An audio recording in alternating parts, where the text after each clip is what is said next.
어느 한 회사에 사원이 있습니다. 그리고 그 사원에게 부장님이 와서 이야기합니다.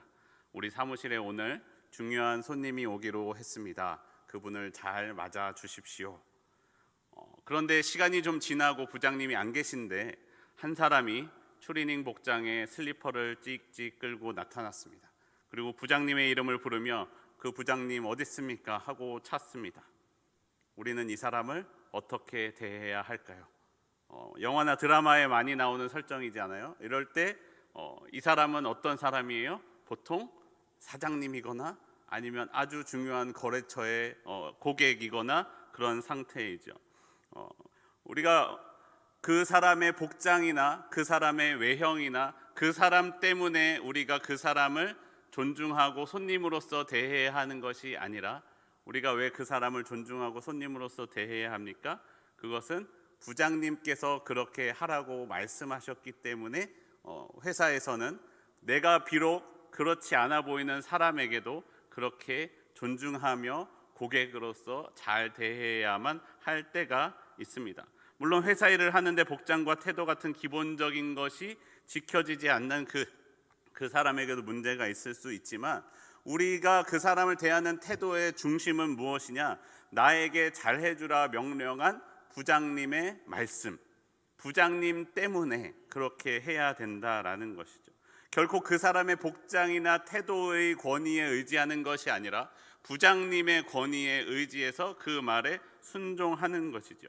그 사람을 대하는 나의 태도는 부장님의 말씀에 대한 나의 태도를 보여주는 것입니다. 우리는 존 비비어의 순종이라는 책을 함께 보고 있습니다. 앞서서 지난주에 우리 봉원준 목사님의 설교를 통하여 우리는 세상의 지도자들과 권위에 우리는 순종해야 된다라는 것을 배웠습니다. 여러분, 세상의 권위자들과 세상의 지도자들을 향하여 여러분 순종하셔야 합니다. 그것이 우리를 향하신 하나님의 뜻입니다. 그리고 오늘은 무엇을 볼 것이냐? 영적인 지도자들에게 순종해야 된다라고 성경이 말씀하고 있는 것을 함께 볼 것입니다. 우리가 왜 영적인 지도자들에게 순종해야 합니까? 그들은 하나님께서 세우신 지도자들, 하나님께서 세우신 사람들이기 때문에 그렇습니다. 여러분, 우리가 신앙생활을 하다 보면 많은 신앙의 지도자들을 만나게 되어 있습니다. 교회에서는 담임 목사님과 부목사님들을 만나고 전도사님들을 만나게 됩니다. 그리고 부흥회가 있을 때에는 부흥 강사님께서 오셔서 말씀을 전해주시기도 하고, 지난 토요일에 있었던 것과 같은 교사대학에서는 특별한 강사님들이 와서 성경을, 그리고 하나님의 말씀과 뜻을 우리에게 가르쳐 주시는 강의를 하시기도 합니다. 우리는 우리가 만나는 이런 수많은 영적인 지도자들에 대하여 그 말씀에 순종해야 됩니다. 작게는 여러분의 속회에 있는 속장님들에게도, 교구장님들에게도 순종해야 됩니다. 우리가 영적인 지도자들을 향하여 순종한다라는 것은 다시 말하면 그분의 영적 권위를 인정한다라는 것입니다. 어떤 종류의 영적 권위라도 그분이 그 자리에 있게 된 것은 하나님이 하나님의 권세 아래 보내주신 것이다 라는 것을 우리가 받아들이고 인정하는 것입니다. 왜냐하면 모든 권세는 하나님이 세워주신 것이기 때문입니다. 하나님이 아니면 세워질 수 없기 때문입니다. 하나님이 아니면 세워질 수 없는 것을 우리는 믿기 때문에, 우리는 하나님을 믿기 때문에 하나님을 우리의 하나님으로 받아들인다면 그 하나님이 보내신 영적 권위자들도 순종함으로 받아들이는 것이 우리에게 필요합니다. 우리는 하나님의 영적 권위에 순종할 때 하나님의 능력을 받을 수 있음을 기억해야 합니다. 여러분, 순종할 때 하나님의 능력을 받을 수 있습니다. 우리가 하나님의 권위에 순종하여 능력을 받는다라는 것은 우리가 하나님께 입으로 믿어 하나님, 우리가 하나님을 믿습니다, 우리가 하나님께 순종합니다 라고 입으로만 고백하는 것에서 그치는 것이 아니라 그보다 더 중요한 것은 우리의 행동에서, 우리의 삶에서 내가 하나님의 권위를 인정하는 사람처럼 행동할 때, 하나님을 인정하는 사람으로서 살아갈 때 하나님의 권위를 인정하는 것이 나의 삶을 통해 나타나는 것입니다. 그것이 하나님이 세우신 지도자, 특별히 영적인 지도자들을 인정하고 영적인 지도자들을 향하여 순종하는 것으로 나타나야 된다라고 말씀하고 있습니다. 여러분, 오늘 우리가 읽은 본문에는 엘리사와 나아만이 나왔습니다. 여러분, 엘리사와 나아만 중에 여러분 객관적으로 누가 더 권위 있어 보입니까? 여러분, 우리는 엘리사를 잘 알고 있죠. 엘리사의 이야기들, 오늘 본문뿐만 아니라 여러 가지 성경에 나와 있는 엘리사의 이야기들을 다 알고 있기 때문에 엘리사가 더 권위 있습니다라고 이야기하겠지만 잘 모르는 누군가가 오늘의 본문의 내용만을 보고 엘리사를 본다면 누가 더 권위 있다고 말하겠습니까? 아마도 나아만이 더 권세 있고 권위 있다라고 말하는 사람이 더 많지 않을까 생각해 봅니다. 이스라엘의 왕조차도 아람 군대의 일개 장군이었던 나아만의 병 고침을 위하여 이스라엘에 온다라는 그 소식을 듣고는 고치지 못할 병이라 생각하여 옷을 찢으며 괴로워했기 때문입니다. 나아만은 아람의 장군이었지만 그를 대하는 것은 아람의 왕을 대하는 것과 같은 권위를 가지고 있던 사람이었습니다. 나아만은 아주 아람에서 아주 중요한 역할을 차지하고 있던 장군이었죠.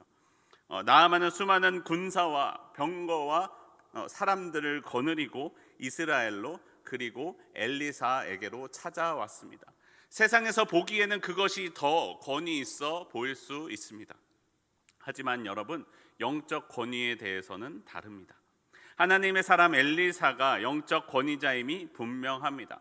나아만은 영적 권위자였던 엘리사에게 순종해야만 했습니다. 그것이 하나님의 영적인 원리라는 것이죠. 그런데 나아만은 자신의 병을 고치기 위하여 이런 방법 저런 방법을 다 써보다가 되지 않아서 이 혹시 고칠 수 있는 능력이 있을까 하여 엘리사를 찾아왔으면서도 엘리사를 자신보다 낮게 보고 있었던 것 같습니다. 하지만 그러한 나아만을 향하여 엘리사는 본인이 직접 가지 않고 사람을 보내어 이야기합니다. 요단강에 가서 몸을 7번 씻으십시오. 여러분, 나아만의 마음을 생각해 보십시오. 나아만은 화가 났어요. 객관적으로 내가 더 권위 있어 보이는데, 객관적으로 내가 더 힘이 세 보이는데, 저 사람은 나의 밑에 있어야 할 것 같은데 그가 오지 않자 나아만은 화가 났습니다. 적어도 엘리사가 와서 하나님을 자기의 입으로 부르고 손을 대고 기도해야 하지 않는가? 물에 가서 씻는 것이 낫는 것이라면 다메섹에 있는 아바나와 바르발 강이 더 낫지 않은가? 내가 왜 여기까지 와서 이러고 있는가? 나를 이렇게 대할 수 있는가? 하고 분노했습니다. 그리고 몸을 돌려 그 자리를 떠나려고 합니다. 오늘의 본문에서 나아만의 마음에 대한 중요한 포인트를 발견할 수 있는 본문이 있습니다. 열왕기하 5장 11절 말씀입니다. 열왕기하 5장 11절 우리 함께 한 목소리로 읽어보겠습니다. 시작. 나아만이 노하여 물러가며 이르되 내 생각에는 그가 내게로 나와 서서 그의 하나님 여호와의 이름을 부르고 그의 손을 그 부위 위에 흔들어 나병을 고칠까 하였도다.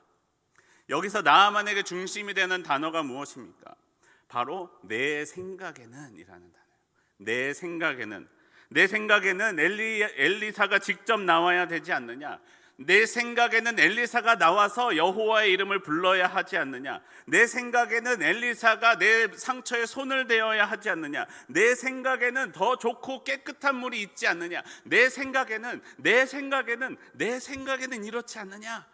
라고 거듭해서 나아만이 이야기하고 있습니다. 왜 너 엘리사는 내 생각대로 해주지 않느냐라는 것이죠.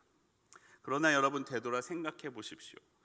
이제까지 나아만이 자신의 뜻대로 되었던 것은 무엇입니까? 세상의 많은 일들은 아마 자신의 뜻대로 다 되었을 것이었습니다. 그런데 오늘의 문제는 그런 세상의 문제가 아니라 영적인 문제였습니다. 영적인 문제에 있어서 우리는 영적인 권위자에게 순종해야만 그 영적인 능력을 받을 수 있다라는 것입니다. 왕의 총애를 받는 큰 장군이었던 나아만이 치료 방법을 안 써봤겠습니까? 이런 것 저런 것 좋다는 치료 다 받아봤는데 해도 되지 않는 것, 아무리 치료법을 써봐도 되지 않는 그 치료를 받기 위하여 권위자였던 엘리사에게 찾아왔던 것이 아닙니까?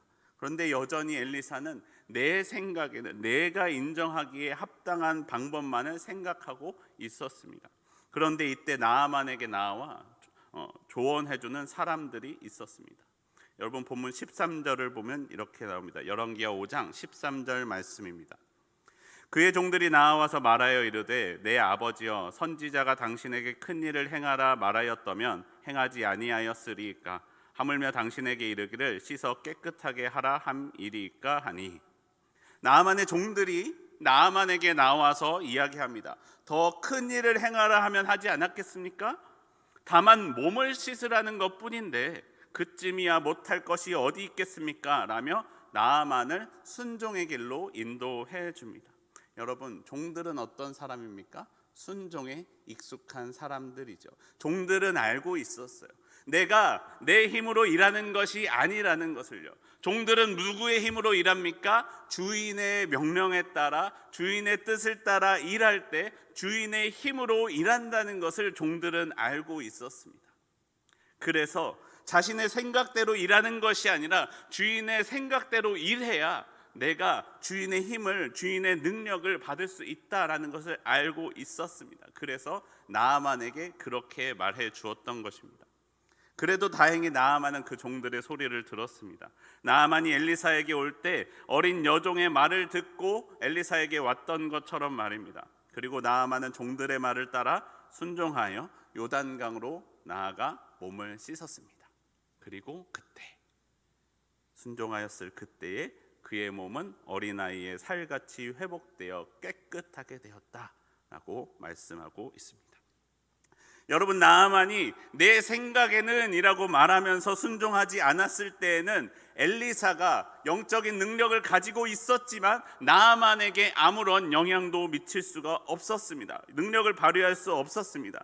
그런데 나아만이 엘리사의 말에 순종하였을 때 엘리사는 나아만에게 치유의 능력을 발휘할 수 있었습니다. 하나님의 사람 엘리사는 순종하는 나아만에게만 하나님의 치유의 능력을 베풀어 줄 수 있다라는 것입니다.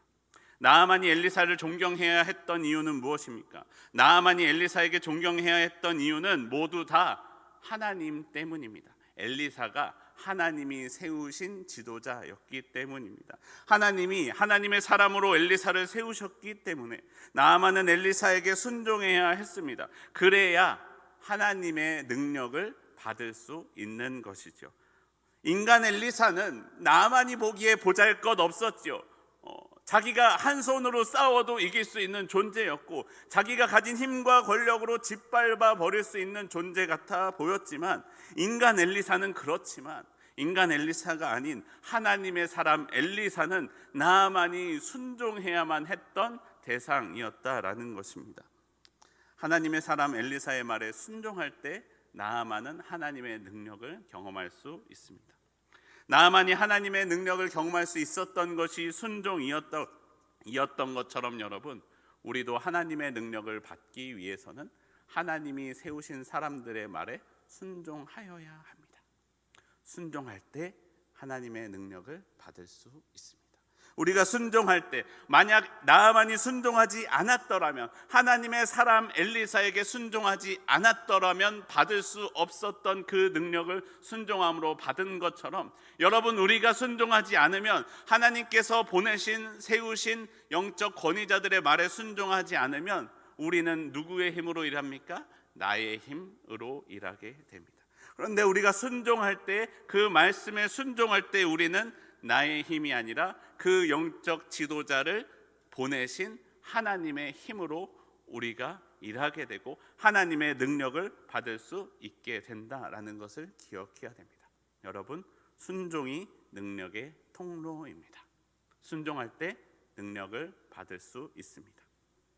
성경에는 이런 예를 수도 없이 많이 찾을 수 있습니다. 여러분, 사무엘상을 보면 자식이 없어 성전에서 기도했던 한나의 이야기가 나옵니다. 한나의 남편 엘가나는 한나를 사랑했지만 아이를 낳지 못해 분인나라는 둘째 아내를 얻었습니다. 둘째 부인 분인나만이 아이를 낳았고 한나에게는 자녀가 없었습니다. 남편은 한나를 사랑하며 위로하였지만 그 어떤 위로도 한나에게는 위로가 되지 못하였고 그는 마음에 괴로워하였습니다. 성전에 갔던 어느 날 한나는 마음이 괴로워서 하나님께 기도하고 있었습니다. 하나님 앞에 오랫동안 기도하는 것을 제사장이었던 엘리 제사장이 보고 있었습니다. 그런데 한나가 말을 하지 않고 입으로 중얼거리며 속으로만 기도하자 엘리 제사장은 한나가 취한 것으로 생각했습니다. 그리고 한나를 향해 말합니다. 언제까지 술에 취해 있겠습니까? 포도주를 끊으십시오. 그러자 한나는 엘리 제사장에게 자신의 형편을 이야기합니다. 가누지 못하는 슬픈 마음과 자신이 그렇게 기도할 수밖에 없었던 사정을 이야기합니다. 한나의 사정을 들은 엘리 제사장은 한나를 향해 이야기합니다. 평안한 마음으로 돌아가십시오. 이스라엘의 하나님이 당신이 기도하며 구한 것을 허락하시기를 바랍니다 라고 말해 주었습니다. 여러분, 이때 한나의 반응이 놀랐습니다. 사무엘상 1장 18절입니다. 사무엘상 1장 18절의 말씀 우리 함께 보겠습니다. 시작. 이르되 당신의 여종이 당신께 은혜 입기를 원하나이다 하고 가서 먹고 얼굴에 다시는 근심빛이 없었더라. 아멘. 한나는 엘리에게 가서 얼마든지 서운한 마음을 표현할 수 있었습니다. 기도하는 상황과 마음을 알아주지 못한 것과 말을 해도 어떻게 성전에서 술 취했다고 나에게 말할 수 있습니까? 나를 어떤 사람으로 대하는 것입니까? 라고 엘리를 향하여 싸우자고 한판 붙자고 이야기할 수도 있었을 것입니다. 사실 여러분, 이때 엘리의 상태를 생각해 보면 엘리의 상태가 그다지 좋지는 않았어요. 영적으로 눈이 어두웠던 상태였습니다. 사무엘상 3장 2절에서는 엘리의 눈이 점점 어두워졌다라고 말씀하고 있습니다. 이것은 육적인 눈이 어두워졌다라는 것을 말하는 것이면서도 동시에 영적인 눈이 어두워졌다라는 것을 말하기도 합니다. 이어서 3장 1절은 말씀이 희귀하여 이상이 흔히 보이지 않았다고 말합니다. 그런데 사무엘이 하나님의 음성을 들었던 것을 보면 하나님이 말씀하시지 않는 것이 아니라, 말씀이 희귀한 것이 아니라 말씀을 듣는 사람이 희귀했던 것이죠. 엘리는 듣는 귀도 아마 어두워졌던 것 같습니다. 영적으로 듣는 귀가 어두워지고 영적으로 보는 눈이 어두워졌던 그 엘리 제사장이었지만, 한나의 영적인 상태를 분별하지 못했던 엘리 제사장이었지만, 그럼에도 불구하고 한나는 엘리 제사장을 향하여 하나님께서 세우신 사람이기 때문에, 하나님이 세우신 제사장이기 때문에 엘리의 말에 순종하며 나아갑니다.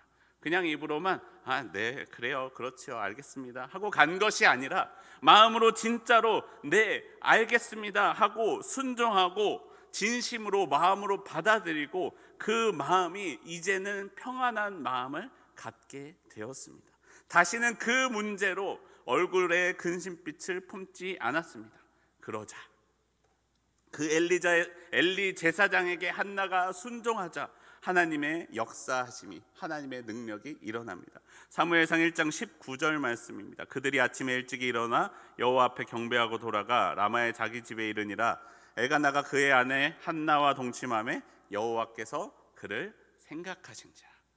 여호와께서 그를 생각하셨습니다. 하나님은 하나님이 세우신 제사장 엘리의 말에 순종한 한나를 생각하셨습니다. 그리고 순종하는 한나에게 능력을 베풀어 주셨습니다. 한나는 하나님의 제사장 엘리에게 순종했기 때문에 하나님의 은혜를, 하나님의 능력을 받을 수 있었습니다.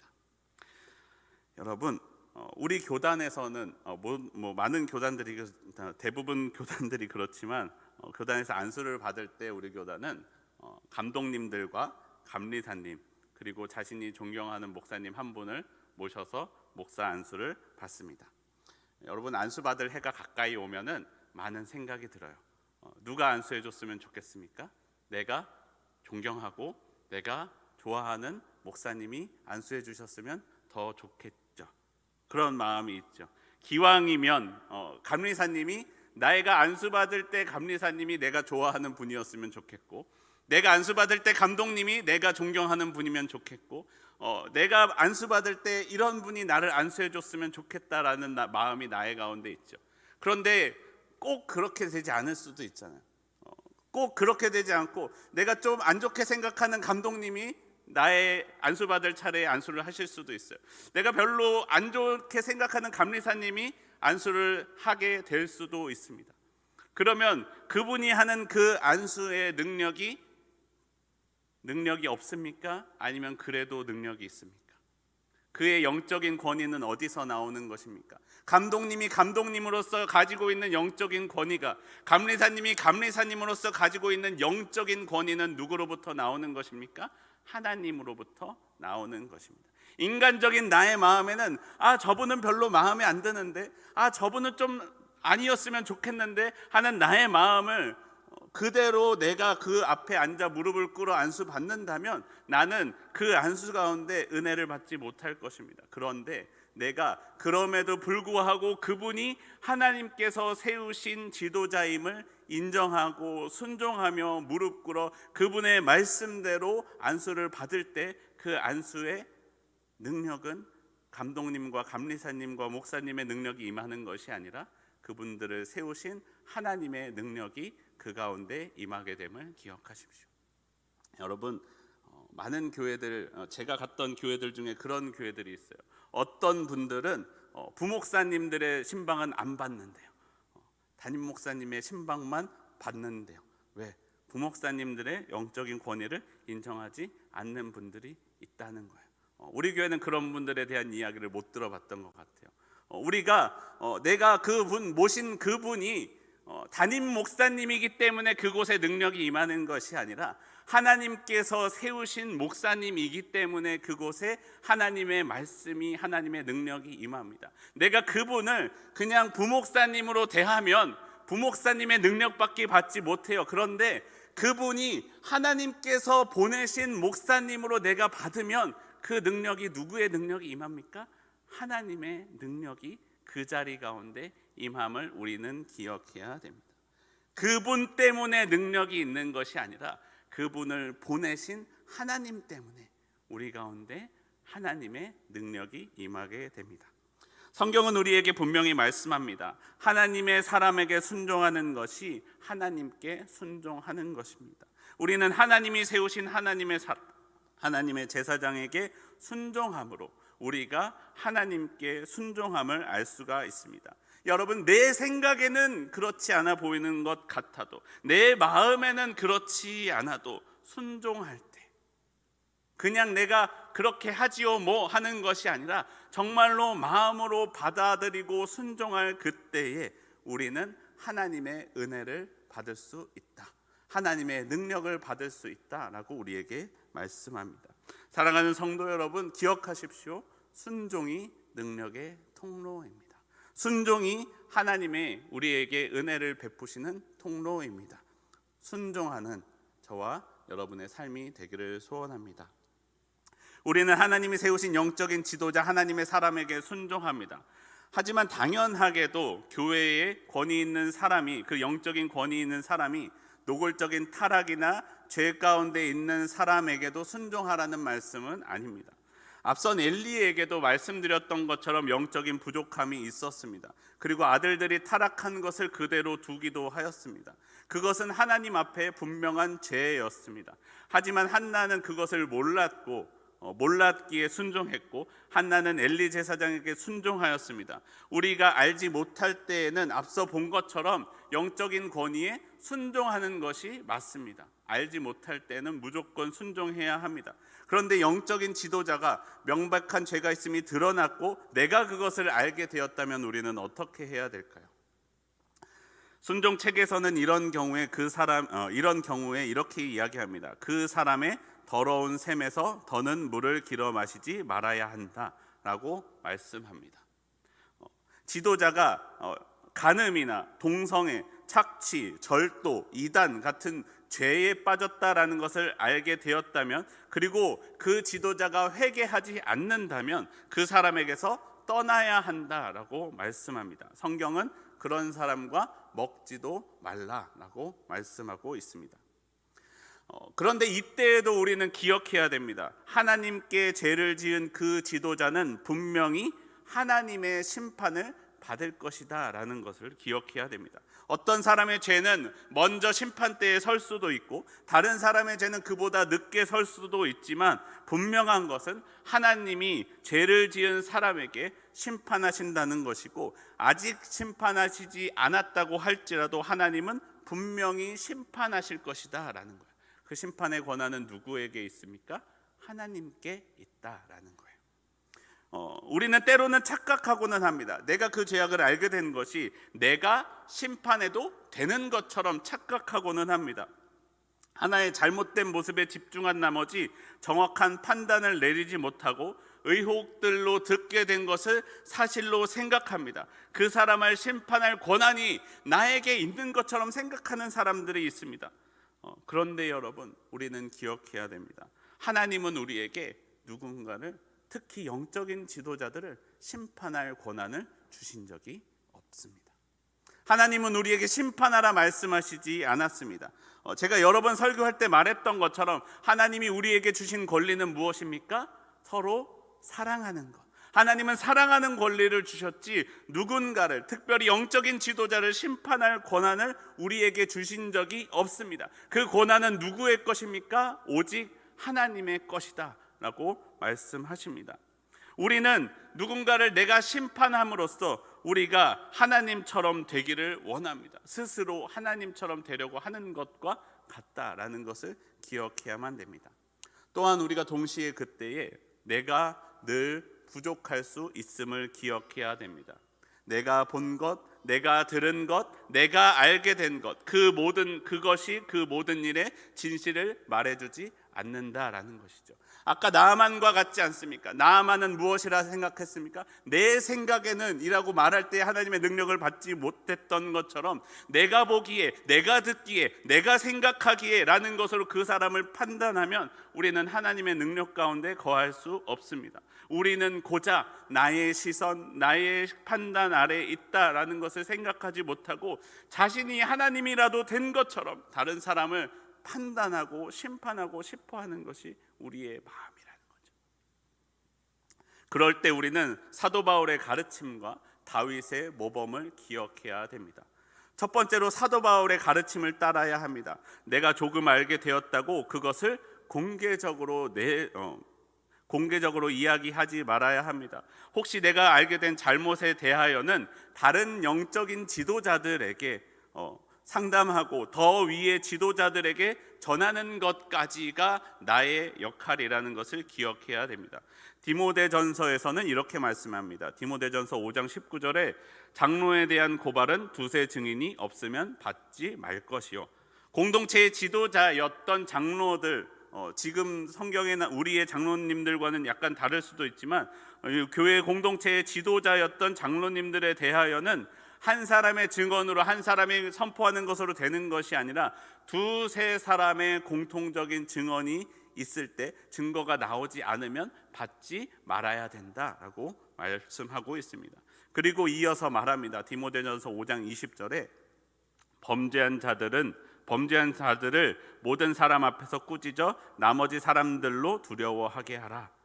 그 잘못을 밝히는 이유가 무엇입니까? 그 영적인 지도자들을, 공동체의 지도자들을 끌어내리기 위한 것이 목적이 아니라 사람들로 그 잘못을 저지르지 않게 하기 위하여 밝히는 것임을 기억해야 됩니다.